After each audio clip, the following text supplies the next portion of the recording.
محترم ورور پوښتنه لري وای که چیرې وه انجلۍ ماشومه وي او په ماشومتوب کې یو چاته دغه انجلۍ ورکړي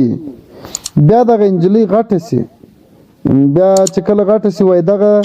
سړي ته چې مې زه ورکړی یم زه دا سړی نه کوم دا سړی پر ما باندې داسې دی لکه ورور نو اوس څه رقم دی آیا دغه ښځه دغه نکاح فسخه کولی شي او که نشي کولی او دې لره تر بلوغ وروسته اختیار شته او که نشته نو د دغه د سوال په جواب کې به ووایو چې لار که کوچناکه نجلۍ په نکاح باندې ورکړي نکاح یې ده جایز ده او مشکل نشته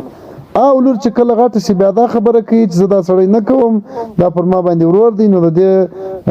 ښځې خبرې ته اعتبار نشته او دې ښځې لره تر بلوغ وروسته اختیار نشته یعنی دغه ښځه چې دا اوس بالغه شوې ده چې په ماشومتوب کې پلار ورکړی ده دې لره اختیار د فسخې د نکاح نشته یعنی داسې نشي ویلی چې زه دغه سړی نه کوم بس دغه میړه دی او دغه سره به ځي ځکه فتاوی هندیه کې فتاوی عالمگیره مشهور په فتاوی هندیه هغه کې وایي فإن زوجها الأب والجد که چیرې دغه نجلۍ یا پلار ورکړي یا نیکه فلا خیار لها نو دې لره خیار نشته اختیار نه لري بعد بلوغها تر بلوغ وروسته چې کله دا نجلۍ ورسېږي وایي دا سړی خو مې نه دی خوښ دا پر ما باندې داسې لکه ورور وایي نه نه نه اختیار نشته دغه یې میړه دی تر څو چې میړه طلاق نه وي ورکړی د دې په خوله باندې دا نکاح نشي فسخه کېدلی دغه مسأله ټولو کتابو لیکلې ده همدارنګه دغه فتاوی